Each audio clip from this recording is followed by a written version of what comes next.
समस्त को praise the Lord जय मसीह की नमस्कार भाई भौणी मैंने आसतु आज आम ईश्वर को जीवन आम कि शिखा। आज आम पढ़ा आदि पुस्तक अध्याय 18 एवं 14 आम देखा। आम आसंता समय देखी कि सदाप्रभु परमेश्वर जो 3टी पुरुष आसी अब्राहम को निकट को एवं से माने ताकू प्रतिज्ञा देउछंती कि सारा गर्भरू कौन हेब संतान जात हेब एवं तांकर नाम कौन इसाक रखिबो बोली एवं सेठारे सारा सेठारे हसुछंती कारण से विश्वास मध्य करि पारु नाहंती कारण तांकू 90 वर्ष होइतिला। तो से माने निजे चिंता करूछंती कि 100 वर्षर अब्राहम को द्वारा और 90 वर्षर सारा को द्वारा कौन पुत्र प्रसव होई पारिबो बोली किंतु सदाप्रभुंकर जो वाक्य मानक पाखकू पहुँची अच्छी सदाप्रभु जो कार्य करबा पई चाहंती ताहा निश्चय करिथांती। ताहले आज आमे देखिबा सदाप्रभु आश्चर्य केउ कर्म एही ऋतु पुनर्बार उपस्थित हेले निरूपित समय रे आमे फेरी आसीबा समय को सारा कोलरे पुत्र थिबो। देखंतु एठारे से परमेश्वर कहूअछंती कि एही ऋतु रे पुनर्बार आमे एठाकू आसीबु किंतु सेही समय रे कोन हेबो सारा कोलरे गोटे पुत्र थिबो। तहिरे सारा अस्वीकार करी कहिले मु हसी नाही जेहेतु से भय कले मात्र से कहिले तुमे अवश्य हसिल। जेतेले सारा एई कथा को सुनी चुपचाप ठिया है से हसुले किंतु एतेले परमेश्वर जो लोक मैंने थे से मैंने जाना पाइले जे सारा कौन करुच्ची हसुअछि। तो से मैंने कहते कि सारा कहीं हसिला किंतु सारा एठारे कौन करुच्ची मु हसी नहीं बोली अस्वीकार करुच्ची कारण से मानकू भय करुच्ची। अनंतर से ही लोक मैंने सेठारु उठी सदम आड़क प्रस्थान करते अब्राहम बाट देखाइबाकू से संगे संगे चलिले।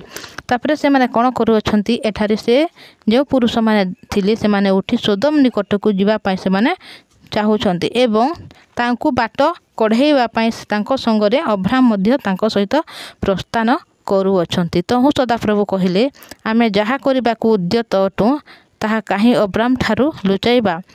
अब्राहम ठारू एक महती और बलवती गोष्ठी उत्पन्न हेबे और पृथ्वीर जावतीय गोष्ठी ताहा ठारू आशीर्वाद प्राप्त हेबे।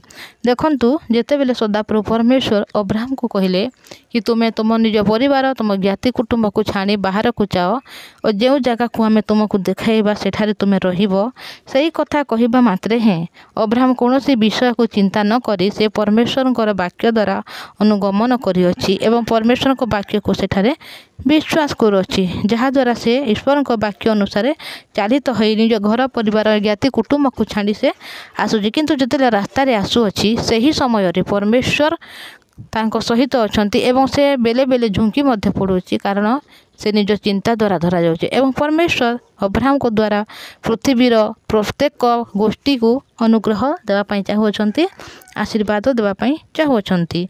तो सदाप्रभु एठारे कहूअछंती कि जेते पृथ्वी रे जेते भी लोक माने अछंती समस्ते कोन हेबे अब्राहम को द्वारा आशीर्वाद हेबे जेहेतु ताहार भविष्य संतान गण और परिवार वर्ग जेपरि न्याय धर्माचरण करने को सदाप्रभु को पथरे चलिए एथिपाई से जेपरि आज्ञा देवे यही अभिप्राय रे आमे ताहाकू कि निर्धारण करिअछु। तहिरे सदाप्रभु अब्राहम को विषय आपना कथित वाक्य सिद्ध कले। देखंतु सदाप्रभु एठारे केते महान अनुसारे अब्राहम को मनोनीत करिअछंती एवं अब्राहम को द्वारा तांको समस्त परिवार को मध्य मनोनीत करि सारी अछंती एवं अब्राहम को द्वारा जिते भी दुनिया रे बा जगत रे मानव जाति अछंती मानव गोष्ठी अछंती समस्त को परमेश्वर अब्राहम को द्वारा आशीर्वाद देवा पई चाहुअछंती एवं से जेतेबेले अब्राहम मध्य 100 वर्ष होइतिला एवं तांको स्त्री सारा जेतेले 90 वर्ष होइतिला सही समय रे सेमानकर कोन हेबो बोली कहितिले पुत्रटी प्रसव हेबो और ता द्वारा सारा पृथ्वी कौन हेबो अनुग्रह को पाइबा आशीर्वाद को पाइबा बोली एठारे कहा जाइथिला। सदाप्रभु आहुरी कहिले सदम और हमरार विरुद्ध रे महाध्वनि उठुअछि सेमानकर पाप अतिशय गुरुतर एणु आमे तलकू देखिबाकू जाई आम निकट को आगत क्रंदन अनुसारे सेमाने सर्वत भावे करि अछंती कि नाही ताहा जानिबा। देखंतु एही जो 3 पुरुष अछंती सेमाने से सदम को देखिबा पई आसुछंती कारण सदम रे जो लोक माने वास करू अछंती समस्त कोन होचंती एठारे महापापी बोली लेखा जाई अछि एवं सदम रे के मध्य सेठारे वास करू अछि नो जो अब्राहम कर जो तांकर पुत्र थिले से सेठारे वास करू अछंती लोट। तो ଏହି ବିଷୟରେ ଯେତେବେଳେ ଆମେ ଦେଖୁଅଛୁ କି ସୋଦମ ଓ ଗମୋରା ଦେଖିବାକୁ ଭଲ ଦିଶୁଛି। ସେ ଜାଗା ଯେପରି ଯେଉଁ ଜମି ଅଛି ସେ ଜମି ଉର୍ବର ଅଟେ ଓ ସେଠାରେ ସବୁ ମାଟି ବହୁତ ସୁନ୍ଦର ଦେଖାଯାଉଛି ଏବଂ ସବୁଆଡ଼େ ଯେଉଁ ପରମେଶ୍ୱରଙ୍କର ଯେଉଁ ଆଖିରେ ଦେଖାଯାଉଛି ସେ ବିଷୟ ଦେଖାଯାଉଛି। କିନ୍ତୁ ଯାହା ସେ ଲୋକମାନଙ୍କ ଭିତରେ ଯେତେବେଳେ ଆମେ ଜାଣିବା ଏଠାରେ ସମସ୍ତେ ଏଠାରେ ପାପୀ ହୋଇ ଅଛନ୍ତି। ଏଥିଠାରୁ ସେହି ବ୍ୟକ୍ତିମାନେ ସେହିଠାରୁ ବାଦୁଡ଼ି ସୋଦମ ଆଡ଼କୁ ଗମନ କଲେ। ମାତ୍ର ଅବ୍ରାହମ ସେ ପର୍ଯ୍ୟନ୍ତ ସଦାପ୍ରଭୁଙ୍କ ଛାମୁରେ ଛିଡ଼ା ହୋଇ ରହିଲେ।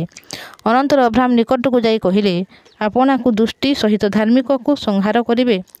ଦେଖନ୍ତୁ ଅବ୍ରାହମ ସେତେବେଳେ ଜାଣିବାକୁ ପାଇଲେ ଯେ ସଦାପ୍ରଭୁଙ୍କର ଯେଉଁ ଏ ଲୋକମାନେ ଅଛନ୍ତି ଏମାନେ କ'ଣ କରିବେ, ସୋଦମକୁ ଏମାନେ ଧ୍ୱଂସ କରିବା ପାଇଁ ଆସୁଛନ୍ତି। ସେଥିପାଇଁ ଏଠାରେ ଅବ୍ରାହମ କହୁଅଛନ୍ତି ଦୁଷ୍ଟ ସହିତ କ'ଣ ଧାର୍ମିକକୁ ସଂହାର କରିବେ ବୋଲି। ହୋଇପାରେ ନଗର ମଧ୍ୟରେ 5 ଜଣ ଧାର୍ମିକ ଥିବେ, ତହିଁ ମଧ୍ୟବର୍ତ୍ତୀ 50 ଜଣ ଧାର୍ମିକ ସକାଶେ କି ସେହି ସ୍ଥାନ ରକ୍ଷା ନ କରି ସଂହାର କରିବେ। ଦେଖନ୍ତୁ ଏଠାରେ ଅବ୍ରାହମ ଚାହୁଁଅଛନ୍ତି ଯେତେବେଳେ ଲୋଟ ସେଠାରେ ଯେ ବାସ କରୁଅଛି, ଯେହେତୁ ଲୋଟ ଅବ୍ରାହମଙ୍କର ସନ୍ତାନ ଏବଂ ତାଙ୍କ ବଂଶର ଏବଂ ଲୋଟ ମଧ୍ୟ ପରିତ୍ରାଣ ପ୍ରାପ୍ତ ମଣିଷ, ତ ସେ ଯେଉଁ ଜାଗାରେ ଅଛି, ଯେଉଁ ସ୍ଥାନରେ ଯେଉଁ ନଗରରେ ବାସ କରୁଅଛି ସେଠାରେ ସେ ପରିତ୍ରାଣର ବାକ୍ୟ ମଧ୍ୟ ସେ ଅନ୍ୟମାନଙ୍କୁ ମଧ୍ୟ ଶୁଣାଇଥିବ। ସେଥିପାଇଁ ଏଠାରେ ଅବ୍ରାହମ ଚାହୁଁଅଛନ୍ତି କି ଏହି ଦେଶ ଧ୍ୱଂସ ନ ହେଉ, କାରଣ ସେହି ଦେଶରେ କିଏ ବାସ କରୁଅଛି, ତାଙ୍କ ପୁତୁରା ଲୋଟ ବାସ କରୁଅଛନ୍ତି। ତ ଏଠାରେ କହୁଅଛନ୍ତି ଅବ୍ରାହମ କି ନଗରରେ ଯଦି 50 ଜଣ ଧାର୍ମିକ ଥିବେ, ତହିଁ ମଧ୍ୟବର୍ତ୍ତୀ 50 ଜଣ ଧାର୍ମିକ ସକାଶେ କି ସେହି ସ୍ଥାନ ରକ୍ଷା ନ କରି ସଂହାର କରିବେ। ଯଦି 50 ଜଣ ବ୍ୟକ୍ତି ଏଠାରେ ଧାର୍ମିକ ଅଛନ୍ତି, କ'ଣ ସେ 50 ଜଣଙ୍କୁ ଦ୍ୱାରା କ'ଣ ସେ ସହରକୁ ନ ଛାଡ଼ିବେ, କ'ଣ ସେ ସହରକୁ ଧ୍ୱଂସ କରିବେ କି ବୋଲି ଏଠାରେ ପ୍ରଶ୍ନ କରୁଅଛନ୍ତି। କିନ୍ତୁ ଦୁଷ୍ଟ ସହିତ ଧାର୍ମିକକୁ ବିନାଶ କରିବାର କର୍ମ ଆପଣଙ୍କ ଠାରୁ ଦୂରେ ଥାଉ ଓ ଧାର୍ମିକକୁ ଦୁଷ୍ଟର ସମାନ କରିବା ଆପଣଙ୍କ ଠାରୁ ଦୂରେ ଥାଉ। ସମସ୍ତ ପୃଥିବୀର ବିଚାରକର୍ତ୍ତା କି ନ୍ୟାୟ ବିଚାର କରିବେ ନାହିଁ।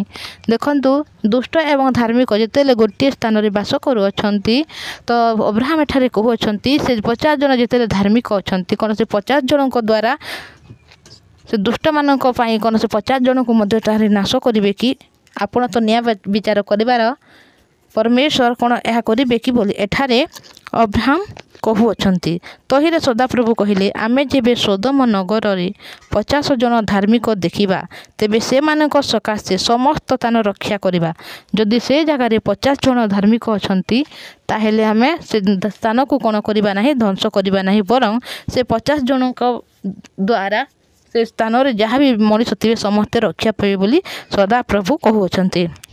ତହିଁରେ ଅବ୍ରାହମ ପ୍ରତ୍ୟୁତ୍ତର କଲେ, ଦେଖନ୍ତୁ ମୁଁ ଧୂଳି ଓ ଭସ୍ମ ମାତ୍ର, ହେଲେ ପ୍ରଭୁଙ୍କ ଛାମୁରୁ କଥା କହିବାକୁ ପ୍ରବୃତ୍ତ ହୋଇଅଛି।